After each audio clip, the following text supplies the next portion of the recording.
guys, welcome back to Wheelwork. Hope you are all doing well and you've all had an amazing Christmas and New Year's. By the time you watch this, that stuff will definitely have been and gone. It's currently Boxing Day here. I do apologize that it's taken a while for me to get these videos out. So we thought, cat. Hey buddy. Anyway, we thought no better way to spend a day off by working on cars, so that's what we're doing. Jason has come in. He's doing some work on his Caprice. Hey mate. Hello. On the old Cap Rice, and I'm going to do a little bit of work on the Calais. Basically the goal for today is to try and squeeze just a little bit more power out of this engine on this thing. We're going to need everything that we can get. When I say a little bit of power, that's exactly what I mean. So there's not a heck of a lot you can do to these to get a bunch of power out of them. We are only interested in doing bolt-ons. Seriously, what are you doing, mate?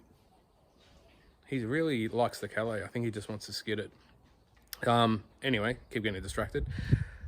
So the majority of what we're doing, again, is stuff that I've got, things that I've had lying around or whatever. A bunch of it's new, some of it's secondhand. A couple of bits I'm going to take off my other Commodore.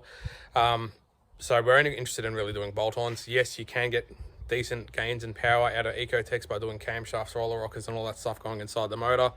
We're not interested in doing any of that. We just want to do basic bolt-ons. So if this motor pops, we can just unbolt that stuff and chuck it onto another motor and then drop that other motor in. So that's basically what we're going to do.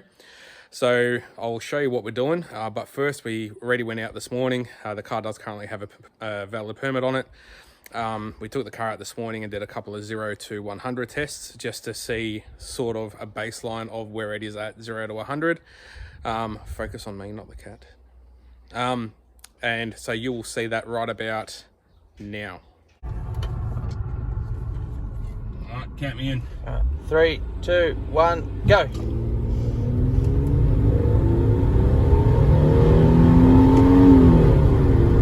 Shifted a bit later. Stop. 10.2. 10.2. We'll do one more. All right, we'll do one more just to get a bit of a round number. Count me in. 1, 2, 3, go. 40. Shifting at 5.5. 70, 80, 90, 100. 9.2. First thing I'm going to do is I'm going to actually change the coil packs and the DFI module. The DFI module is what the coil packs sit on. As I've mentioned in previous videos, this one doesn't actually look that old at all. Still in quite good condition, but my VY Commodore station wagon actually has a DFI module with MSD coil packs on it. So I'm just going to swap them over. Is that going to make any difference? Probably not, to be honest. But I've got it and we're just going to do it. So yeah, to do them, but they're pretty easy. You just got one 7mm bolt down here holding the big plug on, and then you've got a couple of 15mm bolts underneath, and then this guy just pulls off like that. So yeah, it's a couple of 15s under there, and you can just change it all over as one unit. So we'll do that to start with. So there you have it, that's off, those two bolts. I told you a lie, by the way, they're not 15mm, they're 13mm. So that's what it looks like as an assembly off the car. So now I'll show you the one on my car, my other car. All right, so as for my wagon, it's the same thing. So exactly the same process. Pull that plastic off, just stay up there. And yeah, same thing, 7mm, two 30mm bolts, pull the leads off, and that'll just all come off as one unit. And it all goes back together the same way. And just like that, all done. And I've got the other one back on my car. So that is the first little job done. Now I'm just gonna pull the engine cover off and show you what we're doing next.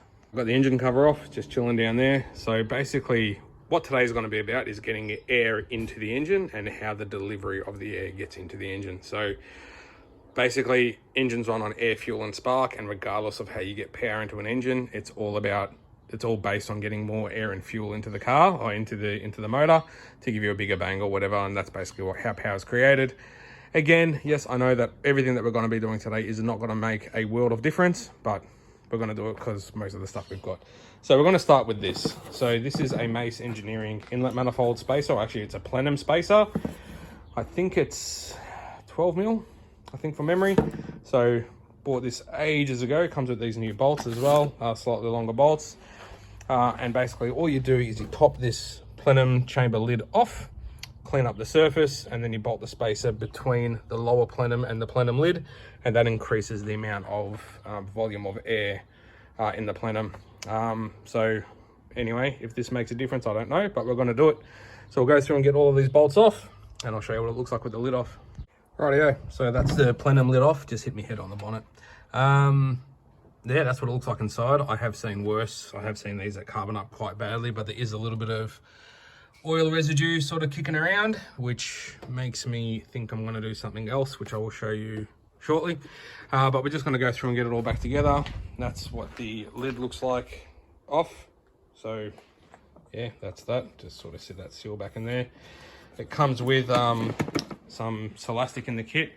So we're just going to go through and put a relatively decent bead on here, then we'll lay the spacer on, another decent bead, and then we'll put the lid back on. Sweet, that's all done. That's all in.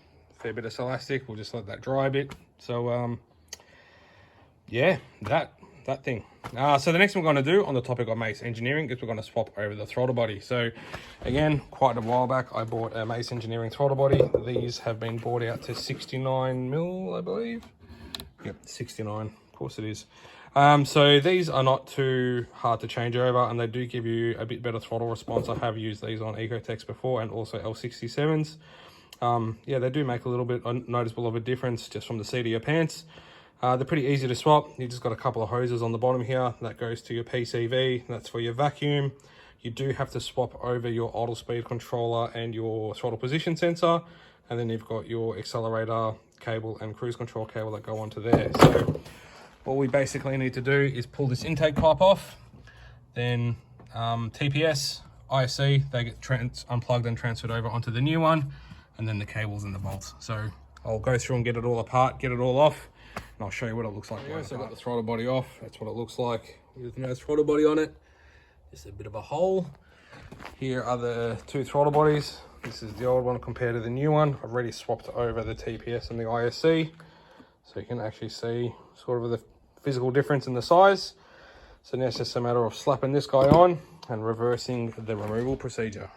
Rightio, so that throttle body is pretty much all on. How you going? So the only thing I haven't done is there is this hose that normally runs there type scenario. This is the PCV breather, so oil from underneath the valley can get sucked through the throttle body back into the intake. So when I had the plenum off and I said there was a bit of oily residue in there, what I've actually done is I've gone and dragged this out of my shelf. So this is an oil catch can that I bought off some form of online website many a moon ago. Probably the cheapest one at the time. So what I'm going to do is attempt to, this is a twin entry. So what you can actually do on these in like boosted applications is you actually block off that fitting altogether as well. And you can remove the rocker cover and just put AN fittings screwed into the plastic cover and run 2 lines to an oil catch can. We're not going to do that. I'm just going to run one of these entries. So I'll block the other one off. Well, that's the plan anyway. Find someone to mount this and then run a hose from that fitting to the bottom one of these so it hits the baffle, and then there's like a breather filter that goes on top. So just got to find somewhere where to mount this, and yeah, we'll get that in, get a line onto it, and I'll just sort of show you what that looks like once that's finished as well. So this is where we're up to. This is what I've done with the catch can. So I've mounted it down here, used one of the existing studs for one of the mounts, roofing screw on the other side. That's that. So it sits just underneath those cables with the filter. With the top fitting for now, I've just blocked that with a bit of black Sikaflex, so we can just pick that out if we want to run a second one down the track. 45 to a short hose, which goes straight to the factory PCV breather there. I've set the intake pipe back on it. I haven't tightened this hose clamp though, because we're going to take the airbox off. I'll pop the lid off and stuff, and I'll show you what we're doing with all of that. But I am actually interested to see if the engine cover will go on with the manifold spacer and stuff, so might try that as well. And yeah, I'll pull the airbox off and show you. Alright, so I got the airbox off and I got the engine cover back on. I wanted to run the engine cover so it still looks sort of how it did, with the exception of there being a bit of a gap. Obviously the plenum sitting higher. So I took the upper airbox off. Got a lot of dirt and crap in the airbox. I've never actually checked the factory filter or the original filter that was in it. It's quite dirty. As you can see, there's a lot of dirt and stuff that's come out of it. I've also taken the factory duct off that goes down to there. And what I'm going to do, an intake that I've actually made a few times for Commodores, and I find it to work quite well. You actually go down to Bunnings and you get yourself some plumber's pipe. And what I'm basically going to do is that's going to sort of sit like that type scenario. So I'll make a hole in the side of the airbox and feed it through. I've just got to mark that and cut it to length. But that's basically it. And then I just sort of use some Sikaflex to hold it into the side of the airbox. I'll paint it black, put some sealant on those fittings and all that. And then you just put the factory ducts back on. And I'm actually going to put a K&N filter in it. So I've got a brand new K&N filter down there. But what I'm actually going to do is put that in my Commodore wagon, because the one in my Commodore wagon is just a bit frayed and not as fresh as it used to be. And I'll put the Commodore wagon one in here. So that's what I'm going to do, and then we'll put all this back together. Yeah, so I don't know how much of this I can show you, but I'll just get into it and I'll probably show you what it looks like when it's done. Rightio, so we're pretty much almost back together. Just got to put the lid on. I've got the K&N filter in there. Just gave that a recharge with a recharge kit. Factory ducts back on. There's the one that we've put in. So I did end up painting it black. Copious amounts of Sikaflex into the side of the airbox, and just sort of goes down below and behind the rad for some cold air suckage. So I'll throw the airbox back on. I'll just give you one last look what it looks like once it's done. And I went through and actually chucked a few stickers on as well. Why not? Right, so it's all back together. Airbox lids back on with the K&N filter in there. So that's sort of how it all looks, all finished. Catch cans done, looking good. Throttle body's done. Plenum spacer's done. Intake pipe's done. Coils are done. So yeah, that's all sort of sorted. Now, does all of this make any difference? Probably not, but let's go find out. 1, 2, 3, go.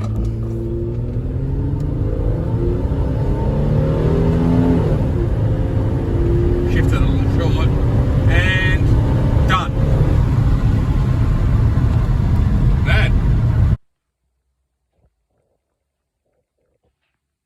So that's it, guys. Thanks for watching. Got a fair bit done on this thing today in the space of a few hours. So hopefully that stuff does give us a little bit of extra help when we need it. If you want to see more in this build, please don't hesitate to like and subscribe. I do really appreciate the support, and we will catch you in the next video. Take care of yourselves. Be good. See you soon.